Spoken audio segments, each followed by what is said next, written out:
Hi all, welcome back to my channel Nandini's everyday magic. நான் இன்றைக்கி ஒரு ஹெல்த்தி ஃபுட் ரெசிபியோடு தான் வந்திருக்கேன். Creamy butter garlic broccoli. இதுக்கு ஒரு மீடியம் சைஸ் ப்ரொக்கோலி எடுத்து சின்ன சின்னதாக கட் பண்ணிவிட்டு நல்லா வாஷ் பண்ணிவிட்டு தண்ணி விட்டு கொஞ்சமாக மஞ்சத்தூள் போட்டு கொதிக்க வைக்கணுங்க. ஸோ இந்த கொதிக்க வச்சதுக்கப்புறம் ப்ரொக்கோலியை தனியாக ஃபில்ட்ரு பண்ணி எடுத்துகிட்டு அந்த வேக வச்ச தண்ணியை சின்னதாக ஒரு கப் தண்ணி மட்டும் எடுத்து வச்சிடணும். இந்த கேப்பில் ஒரு 8 பல் பூண்டு தோல் உரித்து சின்ன சின்னதாக கட் பண்ணி வச்சுருக்குறேங்க. ப்ரொக்கோலி இப்போ நல்லா ரெடி ஆயிடுச்சு. நம்ம இது ஃபஸ்ட்டு சொன்ன மாதிரி தனியாக ஃபில்ட்ரு பண்ணி எடுத்து வச்சுக்கலாம். இதுக்கப்புறம் ஒயிட் சாஸ் தான் ரெடி பண்ண போகிறோம்.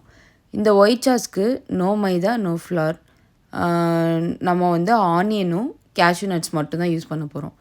ஆனியனை சின்ன சின்னதாக கட் பண்ணிவிட்டு ஒரு பேனில் ஆயில் ஊற்றி கட் பண்ண ஆனியனே அதில் போட்டு நல்லா ரோஸ்ட் பண்ணுங்க. மேக் ஷுர் அந்த ஆனியன் ப்ரௌன் கலரில் போடக்கூடாது, ஒயிட் கலர்லேயே இருக்கிற மாதிரி நம்ம பார்த்துக்கணும்.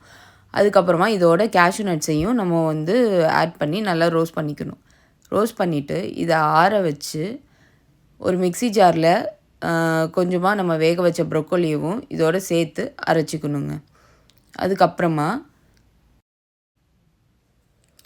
ஒரு பேனில் பட்ரு போட்டு நம்ம கட் பண்ணி வச்ச கார்லிக்கையும் இதோடு ஆட் பண்ணி நல்லா ரோஸ்ட் பண்ணணும்.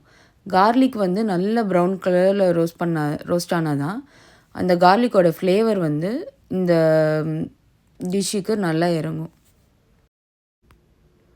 கார்லிக் ரோஸ்ட் பண்ணதுக்கப்புறம் நம்ம அரைச்சி வச்ச பேஸ்ட்டையும் இதோட ஆட் பண்ணிக்கணும்.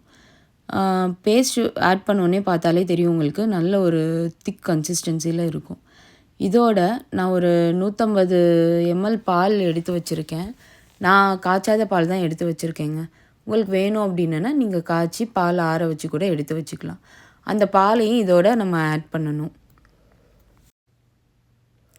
நல்லா பால் ஆட் பண்ணதுக்கப்புறம் கைவிடாமல் கிளறி விடணும், இல்லை நல்லா அடி பிடிக்க ஆரம்பிச்சிரும். பால் ஆட் பண்ணதுக்கப்புறம் நல்லா கொதிக்க விடணுங்க.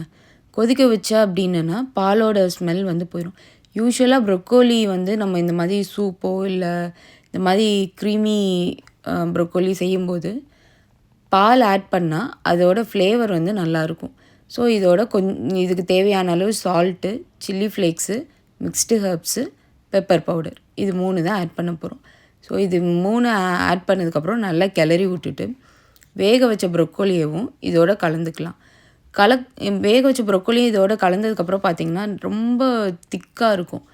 இதுக்காக தான் நான் சொன்னேன் ஃபஸ்ட்டு தனியாக ப்ரொக்கோலி வேக வச்ச தண்ணியை எடுத்து வச்சுக்கலாம் அப்படின்ட்டு.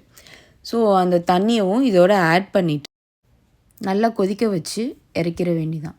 ஒரு சில பசங்க வெஜிடபிள்ஸ் சாப்பிடாமல் இருப்பாங்க.